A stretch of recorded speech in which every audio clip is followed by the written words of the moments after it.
commencement était le Verbe. Le Verbe était avec Dieu, et le Verbe était Dieu. Quel est cet amour? Quel est cet amour? Quel est cet amour? Quel est cet amour? Oh, quel est cet amour? Quel est cet amour?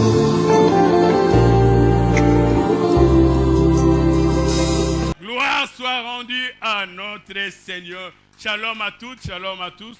Nous voulons souhaiter aux unes, aux autres la bienvenue au centre évangélique, le Verbe divin. Tu es dans la maison de ton Père, sens-toi le plus à l'aise possible. Alléluia.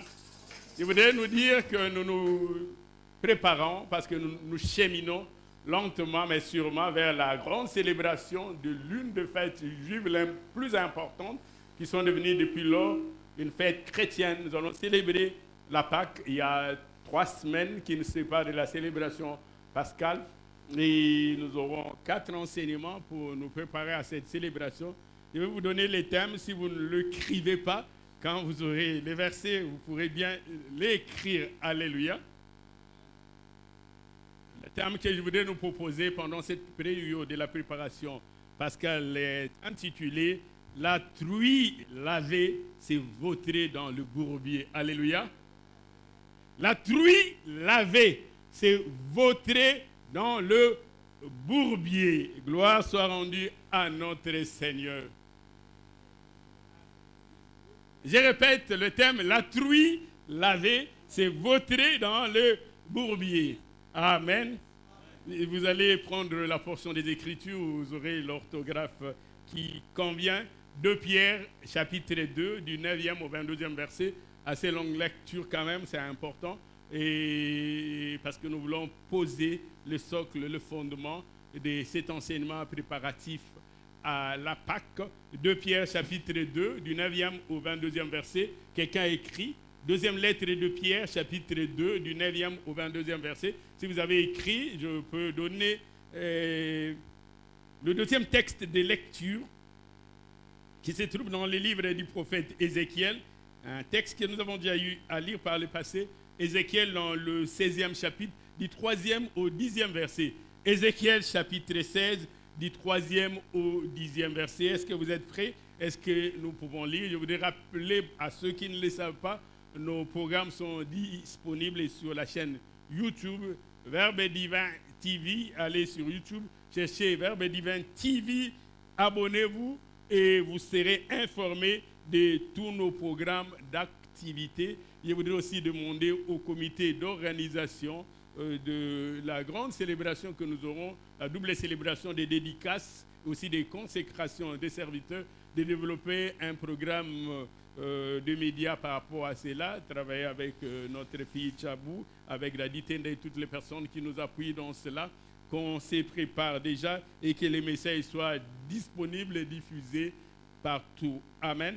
Je voudrais, avec votre permission, lire 2 Pierre chapitre 2 à partir du 9e verset. Vous êtes prêts? Est-ce que vous êtes prêts? Est-ce que je peux lire? 2 Pierre chapitre 2 verset 9. Est-ce que je peux lire? La Bible dit ceci. Le Seigneur sait délivrer de l'épreuve. D'autres disent, le fait, il a le moyen, le pouvoir et tous les attributs. Il s'est délivré de l'épreuve, les hommes pieux, les hommes droits, et réservé, gardé les injustes pour être punis, pour être sanctionnés au jour de la sentence, au jour du jugement. Verset 10. Ceux surtout qui vont après la chair dans un désir d'impureté et qui méprisent l'autorité, audacieux et arrogants, ils ne craignent pas d'injurier le gloire. Ils n'ont pas peur, ils n'ont pas froid aux yeux. Tandis que les anges, supérieurs en force et en puissance, ne portent pas contre elles des jugements injurieux devant les seigneurs. Verset 12.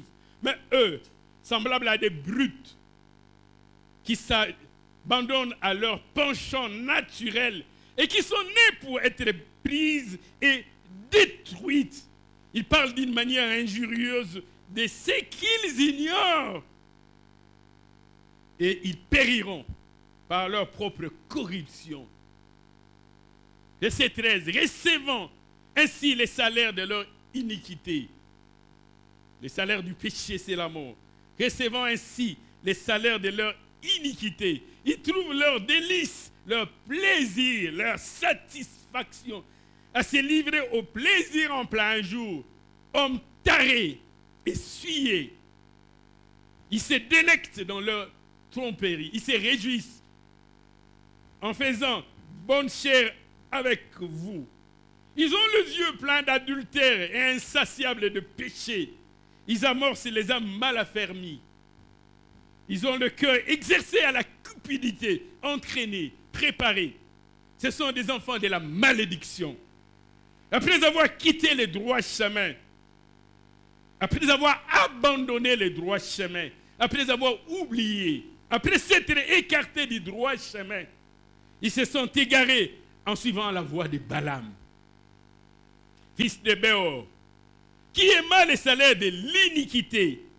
Verset 16. Mais qui fut repris pour sa transgression par un animal. Une ânesse muette, faisant entendre une voix d'homme, arrêta la folie, la démence, la démesure du prophète. Ces gens-là sont des fontaines sans eau, des prophètes sans prophétie, des voyants sans vision.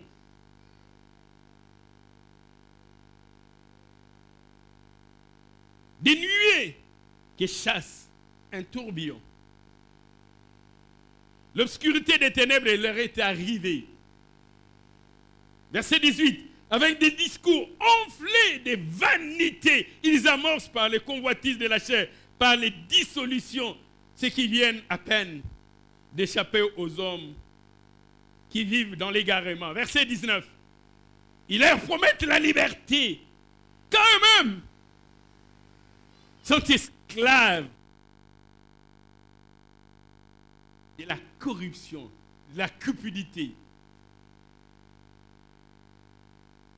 Ils promettent l'élévation pendant qu'eux-mêmes vivent dans les déshonneurs. Car chacun est esclave de ce qui a triomphé de lui. Verset 20. En effet, si après s'être retiré des souillures du monde,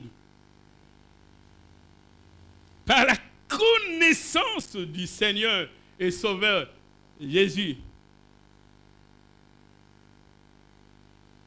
ils s'y engagent de nouveau et sont vaincus. Leur dernière condition est pire que la première. 21. Car mieux valait pour eux n'avoir pas connu la voie de la justice que de se détourner après l'avoir connu du saint commandement qui leur avait été annoncé, donné. Verset 22. Ceux qui n'ont pas écrit les thèmes, voilà l'occasion de voir l'orthographe. 2 Pierre, chapitre 2, verset 22. Je dirais comme à l'école primaire, nous y sommes. Vous y êtes? Il leur est arrivé ce que dit un prophète, un proverbe, cette énigme, cette maxime, cette vérité irréfutable, absolue, incontestable et incontestée. Il est arrivé ce que dit un proverbe vrai, qui a été vérifié, démontré, accepté. Les chiens est retourné à ses vomissures. Le chien est retourné à ce qu'il avait vomi.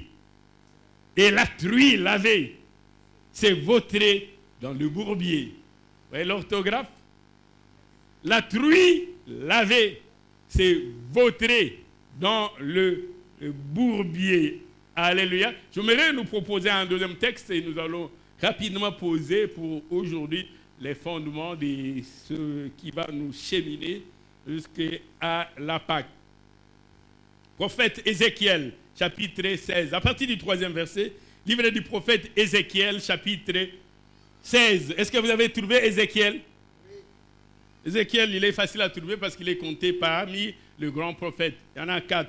Vous le connaissez? Ésaïe, Ézéchiel, Jérémie et Daniel. Tu diras, ainsi parle le Seigneur. l'Éternel à Jérusalem.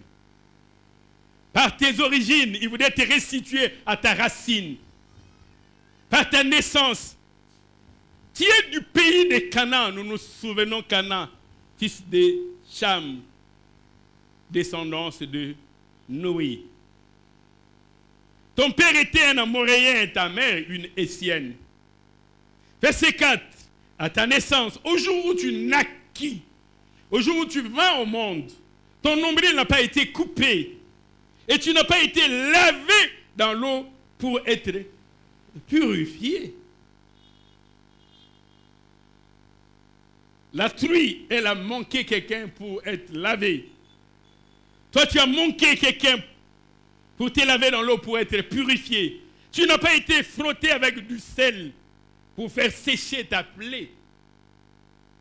Tu n'as pas été enveloppé de l'ange, des habits, des tissus, des étoffes. Verset 5. Nul, personne, aucun, parmi les hommes, n'a porté sur toi un regard de compassion, de miséricorde, de pitié, pour te faire une de ces choses, par compassion pour toi. Mais tu as été jeté dans le champ les jours de ta naissance, pour dire tu as été abandonné, tu as été négligé, tu as été oublié, tu as été méprisé, tu as été dédaigné. Parce qu'on avait honte de toi, on avait horreur de toi. J'ai passé. Alléluia. J'ai passé près de toi. Ta famille t'avait abandonné. Mais lui, il est passé près de toi. Ta famille n'avait rien fait pour toi. Ce jour-là, c'était ton jour. Alléluia. Est-ce que nous sommes toujours ensemble? Est-ce que nous sommes toujours ensemble? Il dit, j'ai passé près de toi. J'ai dit à quelqu'un, il passe près de toi. Et comme il avait aperçu ces collecteurs d'impôts qui avaient besoin d'un arbre appelé les sycomores pour voir les seigneurs, il avait aperçu Zachée. Il dit, je t'ai aperçu. Mais dans quelles conditions il t'avait aperçu? Quel était ton état? Dans quel environnement? Dans quelle situation? Je t'ai aperçu, baigné dans ton sang, dans toute l'impureté. Et je t'ai dit, telle est ta condition, vis dans ton sang. Je t'ai dit, vis dans ta condition, vis dans ton sang. Verset 7. La grâce vient. Alléluia. Alléluia. J'étais multiplié par 10 milliers, comme les herbes de champ. Toi qui n'avais pas de croissance, d'élévation, tu étais sans avenir. Il dit, par la suite du verset 7, tu cries de l'accroissement. Tu grandis, tu devins, tu n'étais pas. Tu devins à tous ceux qui l'ont reçu, à tous ceux qui croient en son nom, il leur a donné le pouvoir de devenir. Alléluia. Est-ce que nous sommes ensemble? Il dit, tu devins. Dis à ton voisin, je suis en train de devenir. Dis-lui, je deviens. Dis-lui maintenant, je suis. Tu deviens une beauté parfaite. C'est que tu n'étais pas. Tu n'avais rien qui attirait les regards, mais tu deviens une beauté parfaite. Ta forme, tes seins se formèrent. Ta chevelure se développa. Mais cependant, tu étais toute nue. Entièrement nue. Ta honte était à découvert. Et rien ne pouvait cacher ton opprobre. Verset 8. Voici ce que Dieu dit par la bouche du prophète Ézéchiel. Alléluia. Verset 8. Nous sommes dans Ézéchiel chapitre 7. Verset 8. J'ai passé près de toi. J'ai passé près de toi. Quelle faveur, quelle grâce. Quelle chance. Je t'ai regardé. Et voici, ton temps était là. J'ai dit à quelqu'un, ton temps est là. J'ai dit à quelqu'un, ton temps est là. Est-ce qu'il y a quelqu'un qui m'écoute en ces lieux? J'ai dit, ton temps est là. Les gens, les hommes de ta famille t'avaient abandonné. Tes proches t'avaient abandonné. Ils t'avaient laissé dans le sang. Personne n'avait frotté ton nombril avec du sel pour faire sécher ta plaie. Tu étais toute nue, couverte de sang. Mais ton temps était là parce qu'il est passé. Elohim est passé. Le Créateur de ta vie, il a tourné son regard vers toi. Il dit, je t'ai regardé. Et voici ton temps était là. Le temps des amours.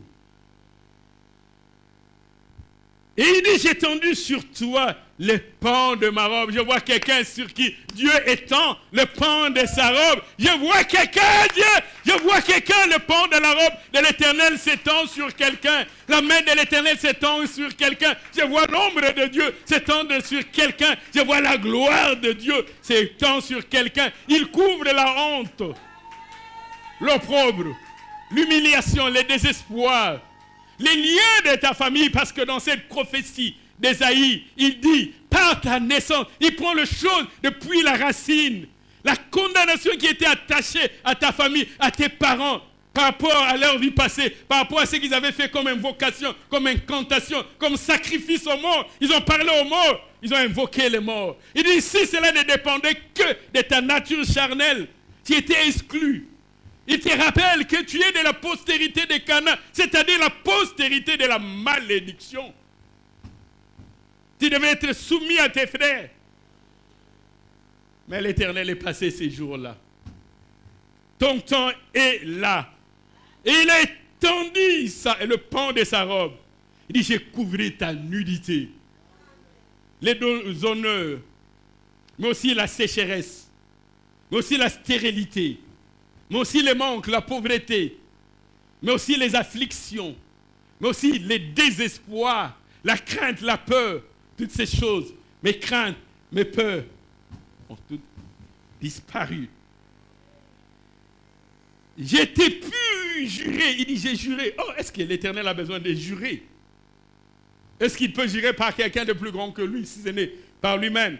J'ai fait alliance avec toi, dit le Seigneur, l'Éternel, et tu fis entièrement à moi. Verset 9. J'ai été lavé dans l'eau.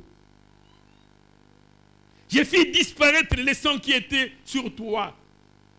Toutes ces choses qui faisaient que la honte s'attache à toi. Les déshonneurs s'attachent à toi. Il l'avait fait disparaître, qui était sur toi. Bien-aimé dans le Seigneur, je voudrais dire à quelqu'un, ces choses ne sont plus sur toi. Je dis à quelqu'un, ces choses ne sont plus sur toi. Est-ce qu'il y a quelqu'un qui croit en cette parole? Est-ce qu'il y a quelqu'un qui croit en cette parole? Est-ce qu'il y a quelqu'un qui croit que Dieu est puissant pour le faire? Des choses qui étaient attachées à toi depuis la naissance, depuis tes parents, tes grands-parents, tes arrière-grands-parents. Ces choses qui étaient collées à ta peau. Il n'a pas besoin d'un processus pour les faire disparaître. Il est justement passé près de toi. Il t'a couvert par le pan de sa robe. Il fait disparaître ces choses de toi.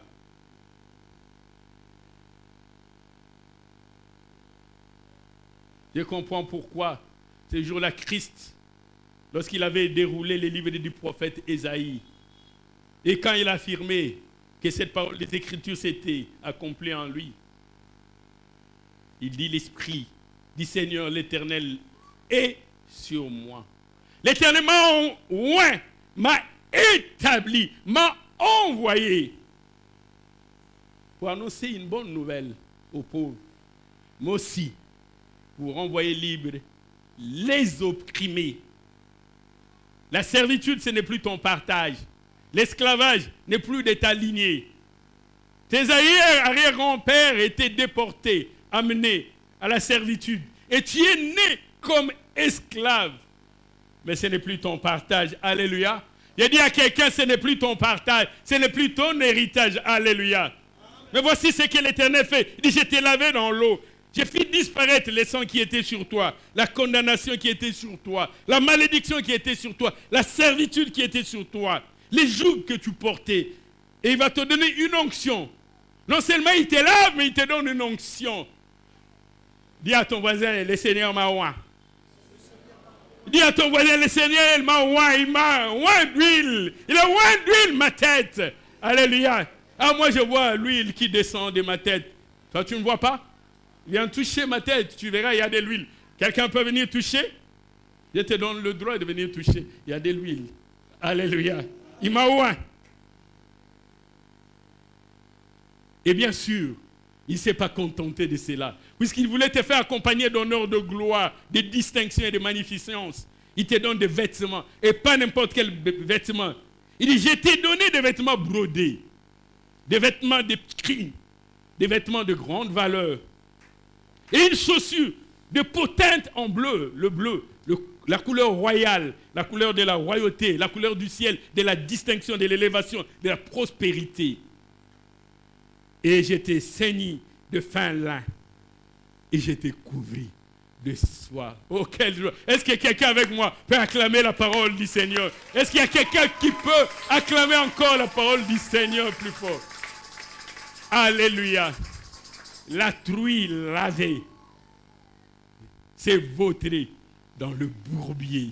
Si tu rentres à la maison, on te dit, les termes de l'enseignement disent, la truie lavée s'est vautrée dans le bourbier. Vous devez même vous exclamer. Alléluia. Dans le texte, dans la lettre de Pierre, Pierre cite un proverbe.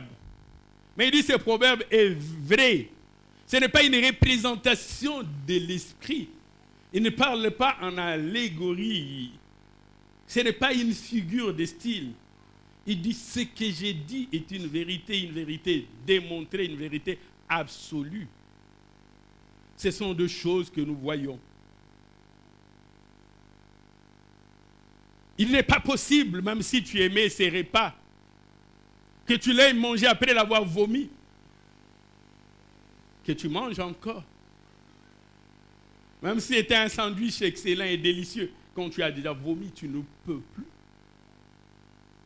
Mais il n'y a que des chiens qui sont capables de faire de telles choses. Un homme sensé ne peut pas manger ce qu'il a vomi. Il dit, le proverbe vrai dit encore, la truie qu'on a lavée s'est vautrée dans le bourbier. Cet homme de bonne volonté, de qui s'agit-il, peu importe, qui s'est donné la peine, le travail, la corvée, et ce qui n'est pas toujours facile de le faire, mais il a fait. Laver la truie. À peine la truie lavée, ignorant les sacrifices, la peine, est parti se vautrer dans le bourbier. On va revenir sur ces choses qui sont importantes et essentielles. Dans les textes du prophète Ézéchiel, nous voyons quelqu'un tel qu'Ézéchiel présente la chose. Quelqu'un qui descend d'une lignée, entre guillemets, sous la coupe de la malédiction. On pourrait même dire d'une lignée maudite, d'une lignée condamnée, appelée à vivre dans la souffrance, dans la malédiction de Noé. Il avait dit, tu seras esclave de tes frères. Dépendant. Tes frères domineront sur toi. Et on domine sur l'esclave. Il dit, par ta lignée, tu étais déjà exclu de l'héritage.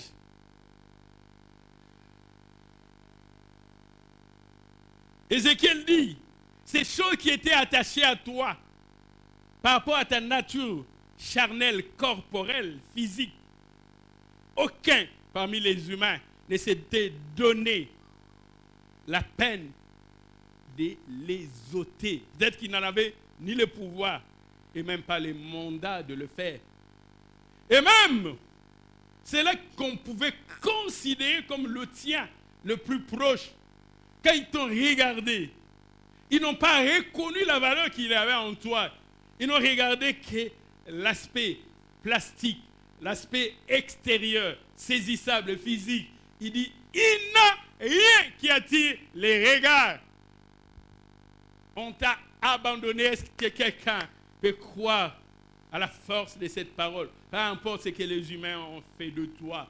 Même s'ils ont fait de ta vie un calvaire, peu importe, qui t'ait rejeté. Et pour les cas, il a été rejeté depuis son enfance. Parce que dans la vision des Écritures, personne n'avait s'est occupé de son nombril pour y frotter les selles. C'est-à-dire, cela remonte à sa naissance. Ces sangs que tu avais sur toi étaient restés, qui étaient oubliés, abandonnés. Qui s'élèvera pour ôter ces impuretés, ces imperfections, cette sueur, cette saleté, cette salissure qui était sur la peau, qui pourra s'élever? J'étais loin de sien, dans le champ.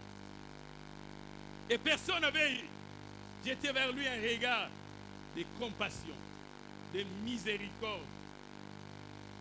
Même lorsque tu étais dans la souffrance, on t'avait ignoré. Je suis en train de dire à quelqu'un, laissez les hommes t'ignorer. Laissez les hommes t'abandonner. Dieu dit par Ésaïe, une mère oublie-t-elle l'enfant qu'elle allait? N'a-t-elle pas compassion du fruit de ses entrailles? Dit, quand bien même la mère qui allait son enfant l'oublierait. Moi, l'Éternel, j'ai dit à quelqu'un, quand bien même ta mère t'oubliera, quand bien même tes parents t'oublieront, quand même les siens, les gros de ta famille, de ta contrée, de ton village, de ton entourage, t'oublieront. Il dit, moi, l'Éternel, je ne t'oublierai jamais parce que j'étais gravé sur mes mains. Il dit, il ne t'oubliera pas. Alléluia. Là où tu es, il ne t'oubliera pas. Et il est passé par là. Je te dis, peu importe le temps. Pas comme à ton poste. Même si ça traîne, il finira par passer par ton chemin. Je dis à quelqu'un, même si ça traîne, il finira par passer par ton chemin. Celui qui viendra ôter la souillure de ta vie, il passera. Celui qui viendra enlever les salissures, il passera. Celui qui viendra enlever l'opprobre, il passera. Celui qui viendra enlever la honte, il passera. Celui qui viendra enlever les déshonneurs, même si ça traîne, attends. Alléluia.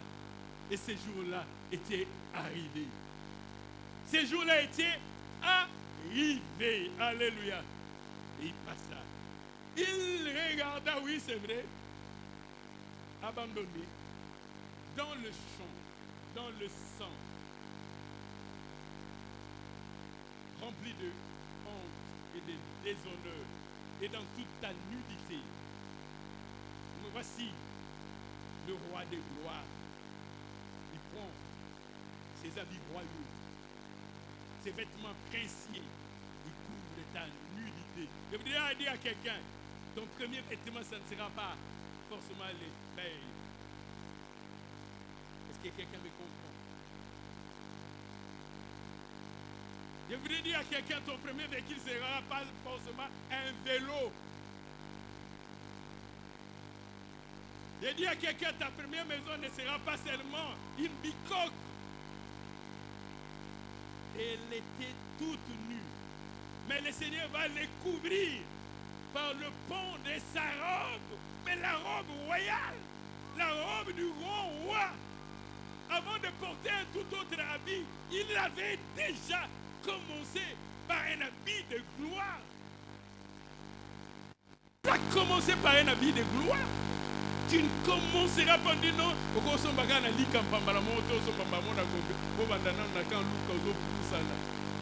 Tu n'es pas obligé de passer par ces cursus-là.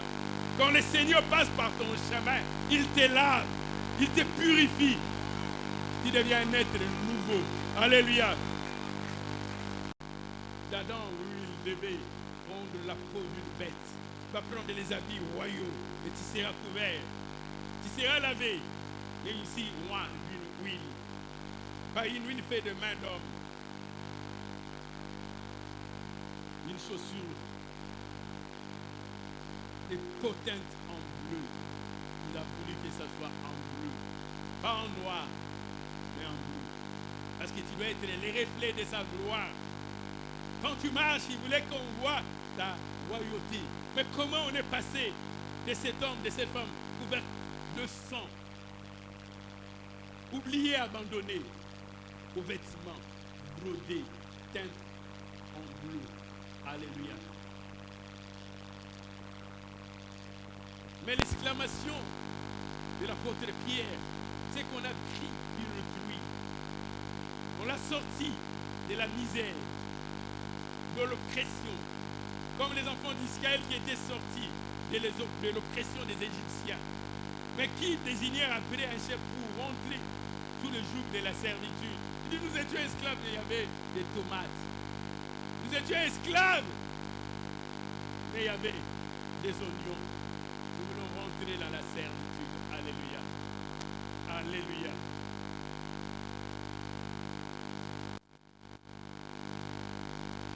Quelqu'un a pris une pluie. Il dit, je vais te sortir de ta condition naturelle. Je voudrais te donner l'aspect. Je voudrais te donner l'éclat. Je voudrais te donner les rayonnements. Je voudrais te donner la distinction. On te sort de cette condition-là. Oh, je me rappelle encore cette histoire avec un ami. Un ami avait une baguette française. Il voit un nécessité. Il demandait un morceau de pain. Il était ému de compassion. Il va prendre la baguette française toute entière. Il en a 7 ans. Enfin, un petit morceau qu'il avait dans sa main. Il dit non, non. Moi, je ne suis pas habitué à avoir un pain. Moi, je me contente de miettes. J'ai pris un morceau, je te le retourne. Non, on te donne tout le pain. Il dit non. Moi, on ne me donne pas un pain entier. Quand quelqu'un a mangé les miettes qui restent, c'est ce qu'il me donne. C'est ça ma consuétude. Non, sort de cette consuétude. Non. Je demeure. La truie lavée, c'est vautré dans un bourbier. Alléluia. Je voudrais commencer par poser les fondements de ces enseignements. Nous allons commencer, nous allons introduire ça ensemble. À poser les sols. J'aime bien dire la pierre d'assise. Nous allons donner les objectifs aussi. Appeler quelques termes clés. Un des objectifs, je les avais annoncé ici, nous préparons à la Pâque. Nous y reviendrons. Mais je voudrais parler des termes clés. Le premier concept, c'est la truie. Pas les trous. La truie. La truie, c'est la femelle du verra. Et encore que là, je ne vous ai pas encore beaucoup avancé. Quand il dit c'est la femelle du verra. La femelle du cochon, ça devient plus clair, ou du porc. Dans un terme commun, on pourrait dire c'est la femelle du cochon ou du porc. Aussi cette expression, lorsqu'on parle de la truie, vous devez parler d'une femme qui est sale, qui est gourmande, qui est gloutonne, désordonnée dans ses manières, remplie en elle de très mauvaises choses. Pourquoi le proverbe parle de la truie, pas du cochon, pas du verra, pas du porc? Bien sûr, quand vous allez dans les fermes, vous verrez les espèces femelles en plus grand nombre par rapport aux mâles qui sont les reproducteurs.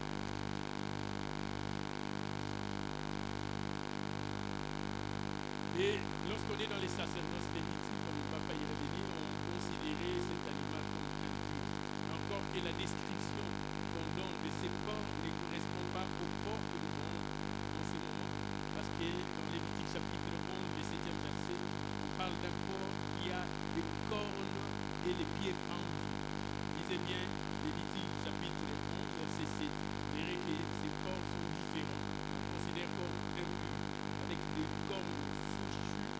les pieds fendus. Vous ne verrez pas ces corps-là. Alléluia. Mais la particularité de la truie est considérée comme un animal vorace qui aime manger et qui ne refuse pas de manger même les détritus, même les ordures, même ce qui est mal propre, même ce qui est sale. C'est ainsi que pour la truie, ça ne gêne pas de détruire dans les poubelles. C'est là où elle trouve sa nourriture. Quand vous sortez la truie de la poubelle, elle ne se sent pas à l'aise. Elle aime manger les détritus, les immondices, les ordures. Et de sorte que lorsqu'on voit la truie, on semble l'identifier à la grossièreté, à l'impureté, à ce qui est impur. La truie donc symbolise, comme le porc, comme les cochons, symbolise l'impureté, la grossièreté. Christ lui-même, dans un style assez imagé, nous demande de ne pas jeter, de ne pas donner aux perles, aux pourceaux, aux cochons, aux porcs. Dans Matthieu chapitre 7, le 6e verset, il dit, ne donnez pas des choses saintes aux chiens, n'est-ce pas? Mais il dit, ne jetez pas vos perles, ne jetez pas vos bijoux, vos biens précieux. C'est que vous avez des valeurs à des porcs, à des cochons, des pères qui les foulent aux pieds. Des pères qui ne comprennent pas la valeur des choses que vous leur donnez. Ce qui intéresse les pauvres, ce sont les détritus. Les ordures, vous lui donnez les bijoux à nous. Qu'est-ce qu'un pauvre a à faire avec un bijou? Ne donnez pas des choses de valeur aux pauvres. Alléluia. Et dans la tradition juive, garder les pauvres, c'était le travail les plus ignobles. Les travail les plus méprisants, les plus déshonorants, les plus rabaissants. De sorte que quand vous lisez l'histoire de l'enfant prodigue, quand il n'avait plus rien, il pouvait néanmoins trouver un travail. Le travail que les autres refusent. Dans Luc chapitre 15, verset 15. Il alla se mettre au service d'un monsieur du Dieu. Il dit, mais toi, homme inutile, sans valeur, il envoyait garder le pourceau. Et il voulait même se rassasier des carouges et manger les pourceaux. Personne ne lui a donné. Alléluia.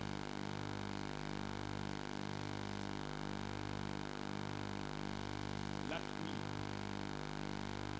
Et dans le sens figuré, c'est toute cette personne qui était dans les conditions misérables, de peine, de souffrance, méprisée, rejetée, abandonnée, vivant au milieu du déshonneur, et que quelqu'un de bonne volonté, de laver. Le deuxième concept, donc, c'est le verbe laver. Je le situe dans le contexte du texte. Je ne parle pas de laver avec de l'eau, ça c'est une compréhension générale. Laver va au-delà que de prendre de l'eau. Laver voudrait dire faire disparaître les taches. On peut bien faire disparaître les taches sans eau, n'est-ce pas? Nous rappelons encore les textes du prophète Ézéchiel. Qu'est-ce qu'Ézéchiel fait? Ézéchiel chapitre 24, verset 12, il disait, les efforts sont inutiles. Les efforts sont nuls. Les efforts sont improductifs. Parce que la oui dont il est attaché ne pourra pas se détacher. La oui ne s'anira que par le feu. C'est-à-dire qu'on peut laver, mais sans avoir besoin de l'eau. Lorsqu'une oui s'élève, lorsqu'un métal est attaqué par la corrosion, ce n'est pas l'eau, mais c'est le feu. Alléluia, Ézéchiel chapitre 24, verset 12. Faire disparaître le tache. Mais bien au-delà, faire aussi disparaître les impuretés. Je l'avais dit tout à l'heure, la saleté, la crasse, la salissure, mais aussi laver, comme Christ nous a lavé. Tout à l'heure, on a chanté son sang Le sang nous a et lavé. Alléluia. Son sang coulé, c'est pour nous laver. Donc pour laver, on n'a pas besoin forcément de l'eau. C'est sang qui efface la faute, l'iniquité, la transgression. Alléluia. Alléluia. Tout celui qui vit dans les ordures, au milieu des immondices, il est semblable à la truie. Et l'eau, telle que la Bible en parle, est plus employée dans le sens magique. 1 Pierre chapitre 3, 21, il dit, 1 Pierre chapitre 3, verset 21, il dit, quand il parle des eaux du baptême, Pierre dit ceci, dans 1 Pierre chapitre 3, verset 21, il dit, cette eau était une figure du baptême quand ils ont traversé, qui n'est pas la purification des souillures du corps.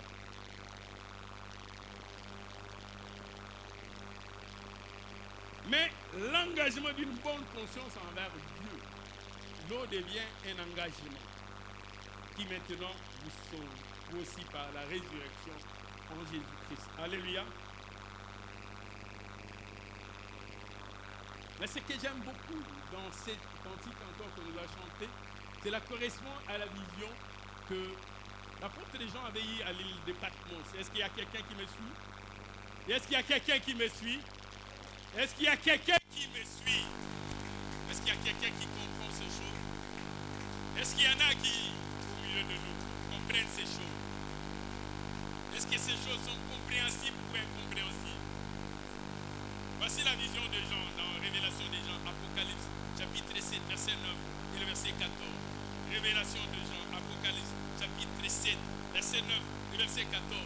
Jean dit ceci, après cela, j'ai regardé, voici, il y avait une grande foule que personne ne pouvait compter, de toute nation, de toute tribu, de tout peuple, de toute langue. Et ils se tenaient devant le trône et devant l'agneau, revêtus de robes blanches et de palmes dans leurs mains. Revêtus de robes blanches. Jean pouvait se demander, mais qui sont ceux-là? D'où viennent-ils? Verset 14, je lui dis, mon Seigneur, tu le sais. C'est qui? Dis-toi, tu le sais. Il me dit, ce sont ceux qui viennent de la grande tribulation.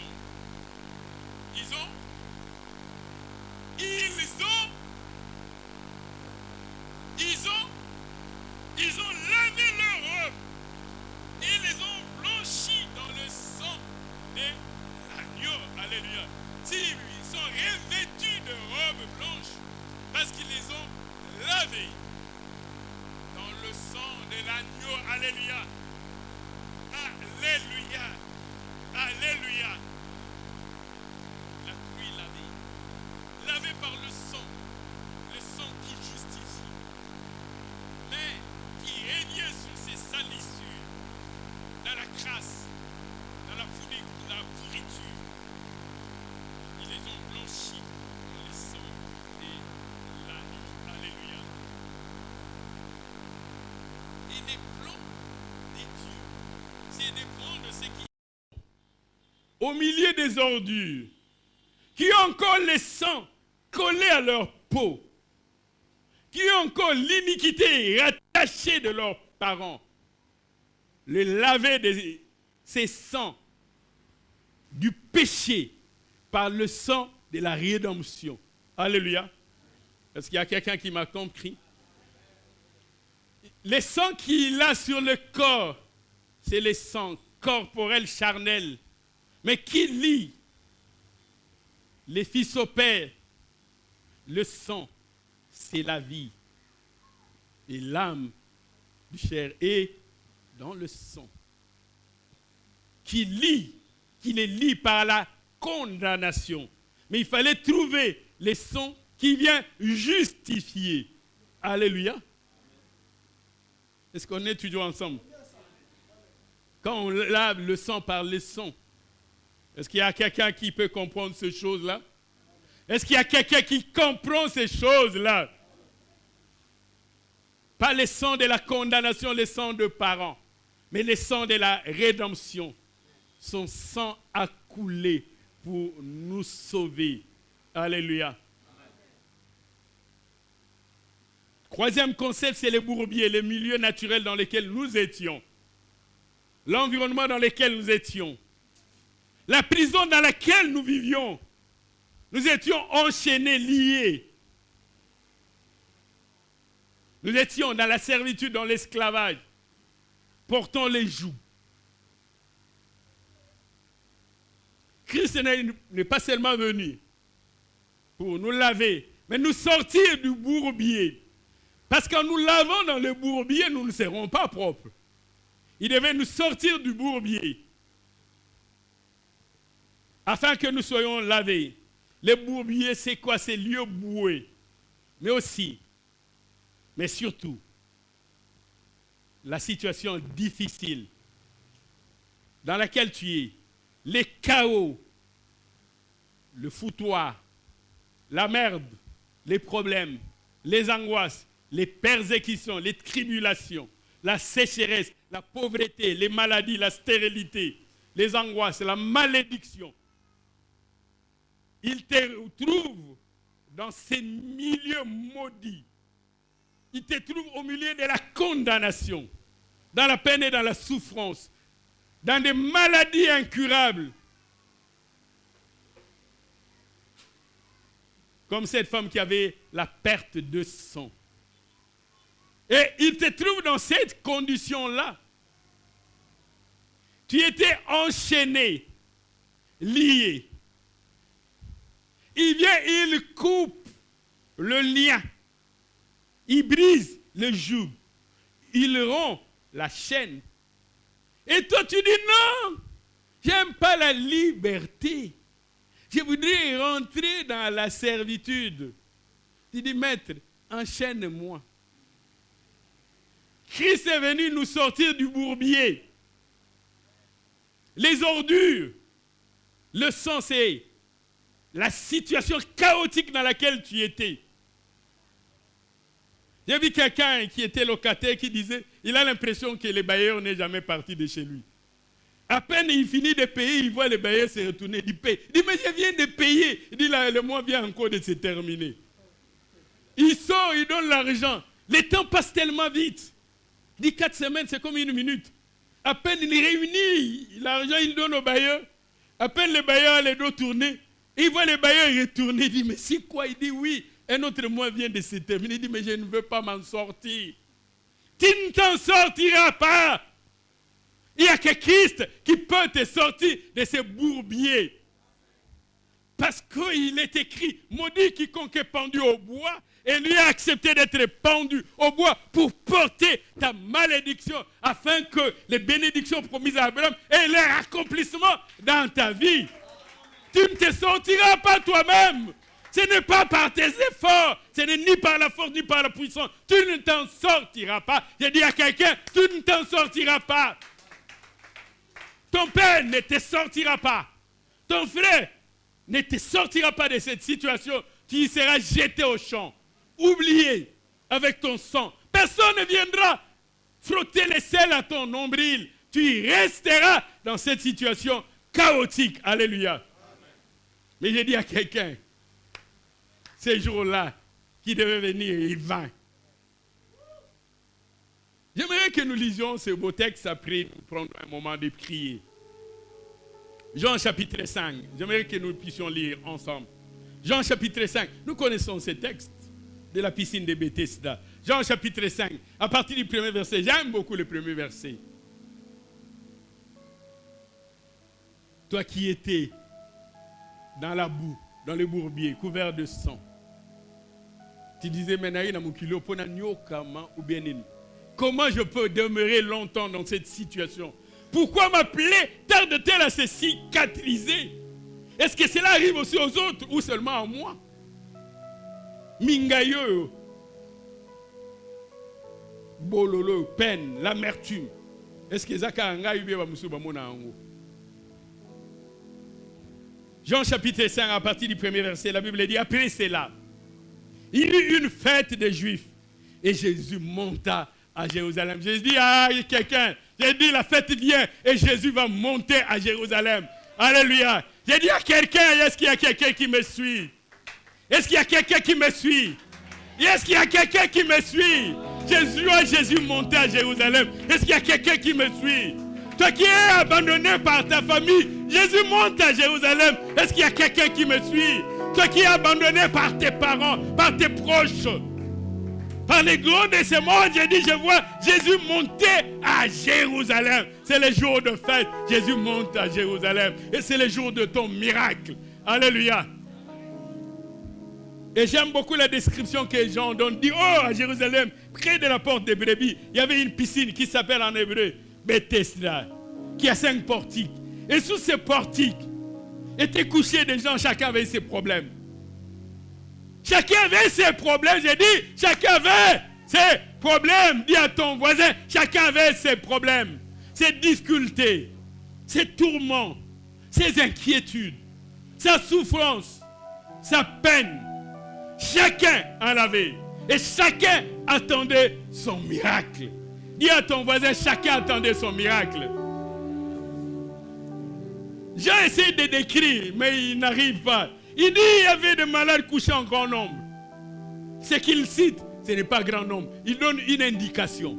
Mais il disait qu'il y en avait un grand nombre. Il y avait des aveugles, des boiteux, des paralytiques, peu importe, mais en grand nombre.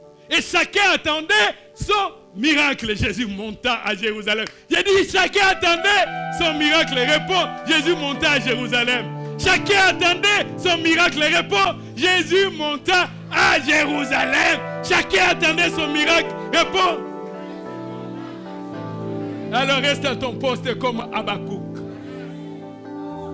Reste à ton poste.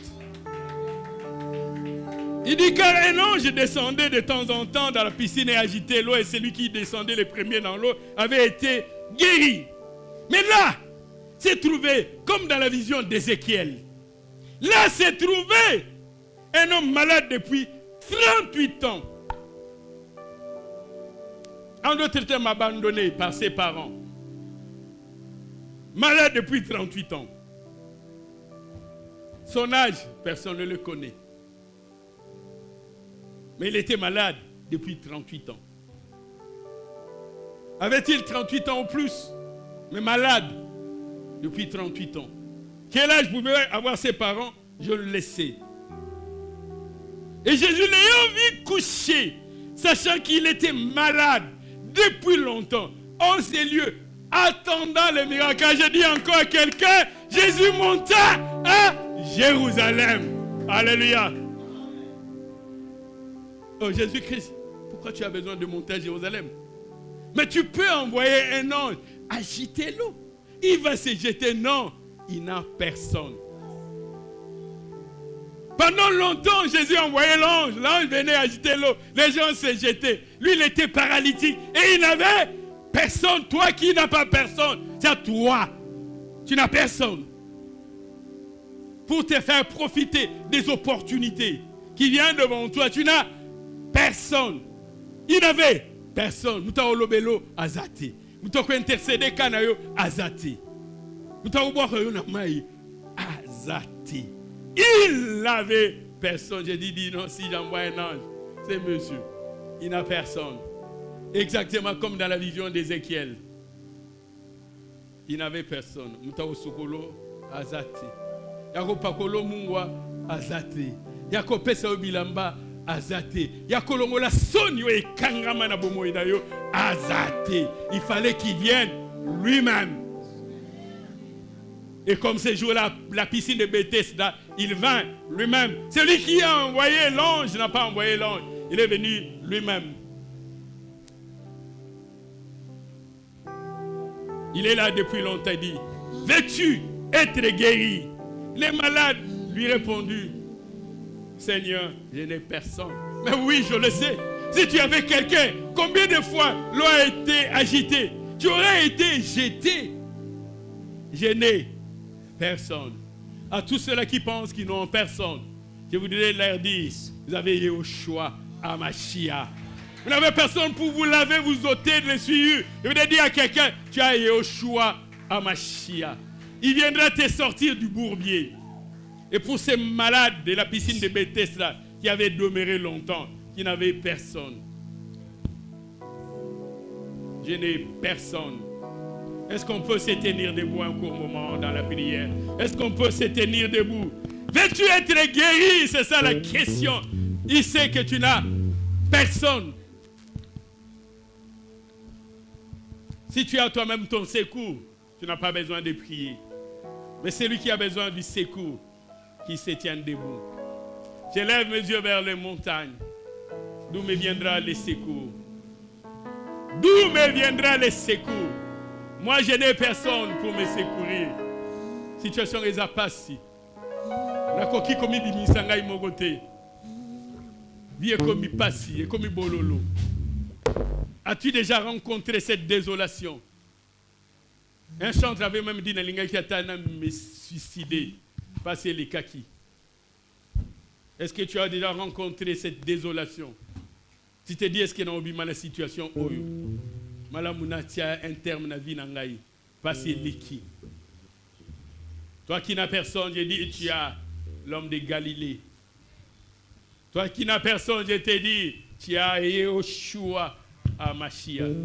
Famille n'a pas bois kakiyo. Et si kakiyo na bourbier. Et si kakiyo makila na nzoto. Et si kakiyo na kao. Mais il y a au bois qui s'arrêtait. Et tout à l'heure, on nous a enseigné au premier culte, celui qui a fait la promesse, il est fidèle. Il n'est pas un homme pour mentir, ni un fils de l'homme pour se repentir de ce qu'il a dit. Ce qu'il a dit, il le fera. Ce qu'il a promis, il l'exécutera. On se tient debout. Nous élevons nos mains vers le trône de Dieu. Nous voulons juste pendant un moment invoquer ces dieux puissants. Seigneur, je suis abandonné seul au milieu du bourbier. Personne n'a jeté un regard de compassion et de miséricorde sur moi. Regarde encore, mon corps est revêtu d'impureté. Le sang est encore sur mon corps. Personne ne m'a lavé pour me ôter ce sang. Et personne ne m'a couvert d'un habit de gloire. Viens vers moi, Seigneur. Toi, le Dieu fidèle qui ne trompe pas. Toi qui es derrière ta parole. Toi qui accomplis toutes choses.